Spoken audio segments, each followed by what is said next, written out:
Hello बच्चों, तो आप सभी का इस वीडियो में स्वागत है। तो आज हम पढ़ेंगे बच्चों बहुपद। ये कक्षा 9 पार्ट 2 का हम आज इंट्रोडक्शन देखेंगे। तो बहुपद में क्या होता है बच्चों? बहुपद में हम देख लेंगे बहुत सारे पद होते हैं। बहुपद का अगर हम अर्थ देखें तो कैसे बना है बहुपद? बहु का अर्थ होता है कई और पद का अर्थ होता है पद ही हो जाएगा। अगर इन दोनों को जोड़ देंगे बच्चों तो कई पद मिलकर क्या हो जाएंगे? कई पद। कई पद मिलकर बहुपद हो जाते हैं। तो बहुपद में कई सारी पद की श्रृंखलाएं होती हैं। ठीक है बच्चों, तो पद हम जान लेते हैं। आखिर पद होता क्या है? हमने बहुपद जान लिया, कई पद हो गए बहुपद में, लेकिन पद नहीं पता है तो पद जान लेते हैं। पद में आ जाता है बच्चों जैसे गिनती 1 2 3, कुछ भी ले ले। और ABCD भी आ जाएगा इसमें, ABCXYZ।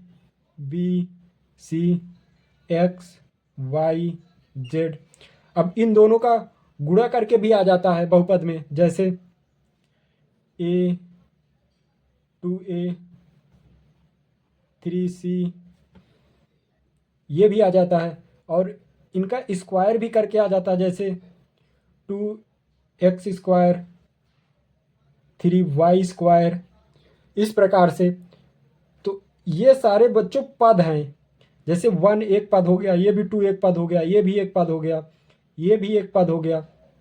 ये सारे एक पद हैं, जिनमें सब में कामा लगा, ये पद हो गया, ये भी एक पद ही है, ये भी एक पद ही है। ठीक है बच्चों, तो आपको पद का कॉन्सेप्ट समझ में आ गया होगा। तो चलिए हम इस 2x² को, जैसे ये लिखा है 2x को हम x को क्या बोलेंगे यहाँ पे? तो x को हम बोलते हैं बच्चों यहाँ पे जो ABCD का पार्ट रहता है, जो ABCD का ये भाग है, इसे हम बोल देते हैं चर। इसको हम चर बोलते हैं। और जो एक गिनती का पार्ट रहता है 1 2 3 4 5 ये सब लिखा रहता है, इसे हम क्या बोल देते हैं? अचर बोलते हैं। इसमें ये चर है, ये अचर है, ये चर है। ठीक है, तो और ये दोनों मिलकर बन गया एक पद। इसे हम क्या बोल देते हैं? पद। ठीक है, तो पद के अंदर चर भी हो जाते हैं, अचर भी हो जाते हैं। जरूरी नहीं है चर अचर दोनों हो। तो कभी कभार चर ही हो जाएंगे, कभी कभार अचर ही हो जाएंगे। जैसे यहाँ पे एक पद है, यहाँ पे अचर ही है सिर्फ। ठीक है बच्चों, तो आपको चर और अचर का कॉन्सेप्ट समझ में आ गया कि ABCD के पार्ट को चर कह देंगे और गिनती के पार्ट को अचर कह देंगे। तो ये आप इसे कॉपी में नोट कर लीजिएगा कि चर और अचर किसे कहते हैं, और पद को भी नोट कर लीजिएगा कि पद किसे कहते हैं। ठीक है, पद जैसे 1 2 3 ABCD ये सब ने आपको बता दिया। तो चलिए अब हम घात का कॉन्सेप्ट समझ लेते हैं कि घात का नियम क्या है इसमें। चलिए, तो घात का कॉन्सेप्ट हम समझ लेते हैं। बहुपद की घात अगर आपको पूछा जाए कितनी है क्वेश्चन में, तो ऐसे एग्जाम्पल आपको दिए रहेंगे बच्चों। तो जैसे x+2 आपको पूछ लिया जाएगा कि बहुपद की घात क्या है, इसमें एक बहुपद की घात बताइए x+2 में। तो x+2 में देखिए बहुपद की घात आप कैसे निकालेंगे? जो ये हमारा चर है, चर की सबसे ज़्यादा घात जिसमें दिखेगी वही हमारी बहुपद की घात हो जाएगी। तो इसमें चर एक ही दिख रहा है और इसकी घात क्या हो जाएगी बच्चों? इसमें कुछ नहीं दिख रहा है तो एक हो जाता है इसकी घात। एक दिख नहीं रही लेकिन एक माना जाता है, तो क्या हो जाएगा? इसकी बहुपद की घात एक हो जाएगा। ठीक है बच्चों, बहुपद की घात एक हो जाएगा। अब इसमें देख लीजिए चर में, चर की सबसे ज़्यादा पावर जिसमें जितनी ज़्यादा पावर होगी वही उसकी बहुपद की घात हो जाएगी। इसमें कितनी पावर है चर में? एक। इसमें कितनी है? दो है। तो इसका मतलब है इसमें बहुपद की घात कितनी हो जाएगी बच्चों? तो ये हो जाएगी दो। सबसे ज़्यादा जिसमें चर वाली घात होगी तो इसमें कितनी हो जाएगी? बहुपद की घात दो हो जाएगी घात। और इसमें देख लेते हैं, इसमें कितनी है पावर? एक है। और इसमें चर की पावर कितनी है? तीन है। तो इसका मतलब है कि ये हमारा बहुपद की घात हो जाएगी। जो सबसे ज़्यादा पावर जिसमें सबसे ज़्यादा घात वही हमारी बहुपद की घात हो जाएगी। तो हमारी बहुपद की घात कितनी हो गई? तीन हो गई। ऐसे ही जितने भी ABCD में जितने भी हमारे घात लगे होंगे, लेकिन सबसे ज़्यादा वाली घात को ले लेंगे, वही हमारी बहुपद की घात हो जाएगी। ठीक है, आपको कॉन्सेप्ट समझ में आ गया होगा। तो आगे नेक्स्ट कॉन्सेप्ट पर बढ़ें। चलिए चलिए बच्चों, हम बहुपद के प्रकार पढ़ लेते हैं। बहुपद के प्रकार, तो बच्चों बहुपद के प्रकार, एक तो पद के आधार पर हम निर्धारित करते हैं और दूसरा घात के आधार पर निर्धारित करते हैं कि बहुपद किस प्रकार के होंगे। तो पद के आधार पर हम चलिए समझ लेते हैं।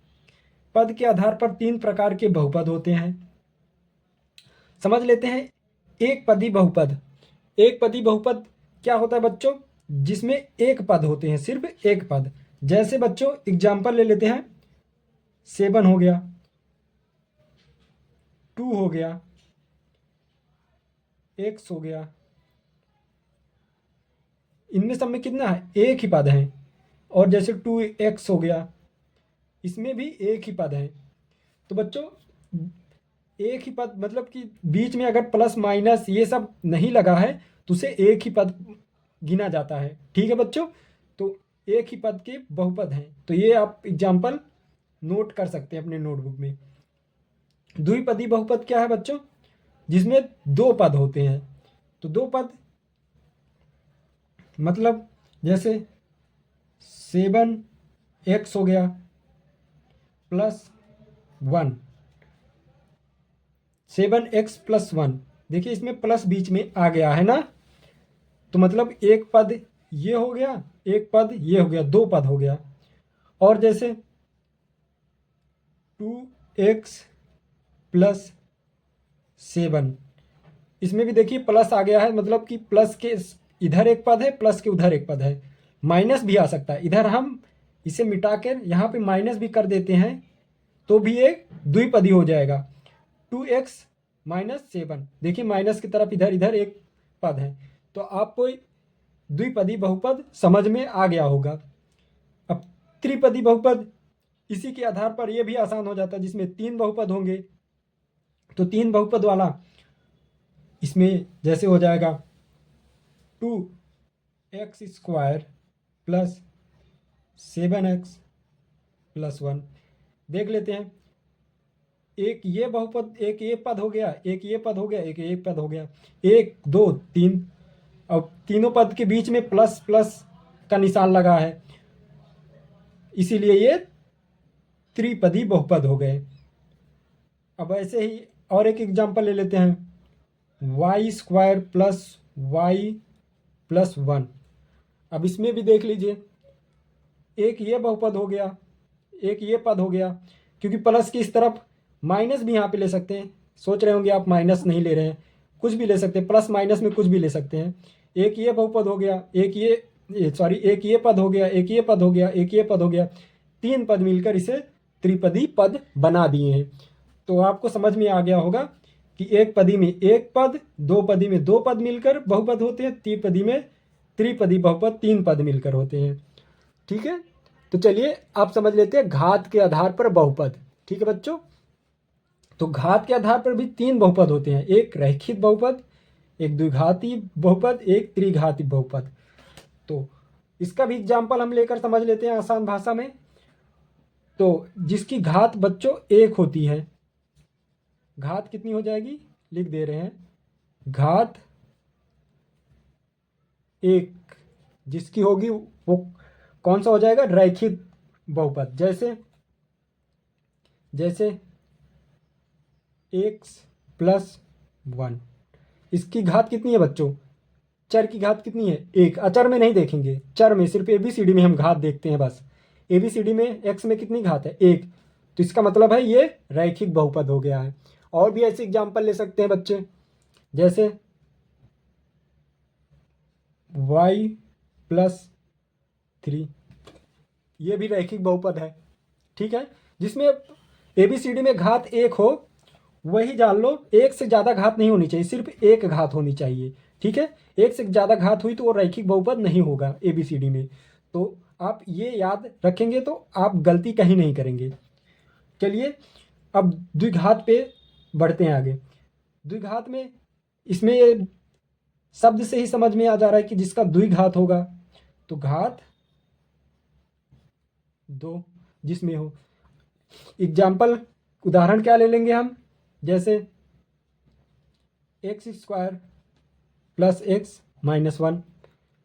अब देखिए इसमें कितना है, सबसे ज़्यादा घात 2 है, तो सबसे ज़्यादा घात अगर 2 है ABCD में तो हम उसे द्विघात बहुपद बोल देंगे आसान भाषा में, कि ABCD में सबसे ज़्यादा अगर घात 2 है तो उसे द्विघात बोल देंगे, द्विघात बहुपद।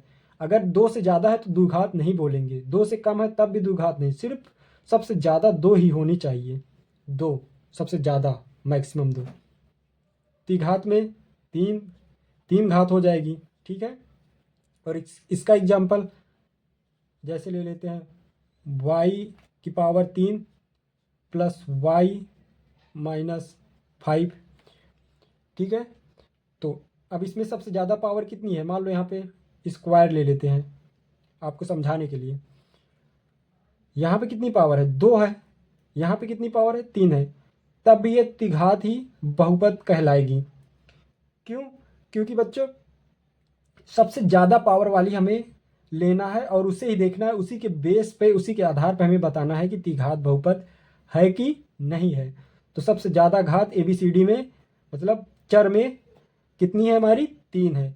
सबसे ज़्यादा घात चर को ही हम लेंगे, चर के हिसाब से हम बताएंगे सबसे ज़्यादा वाली घात, सबसे ज़्यादा वाली घात, चर ज़्यादा, तो इसमें 3 है, तो मतलब त्रिघात बहुपद। तो बच्चों ये हमारा कॉन्सेप्ट और इंट्रोडक्शन आपको कैसा लगा, आप कमेंट करके ज़रूर बताइए, ताकि हम इसी प्रकार से और भी आसान तरीके से आपको ऐसे ही कॉन्सेप्ट लेकर आते रहें, ठीक है।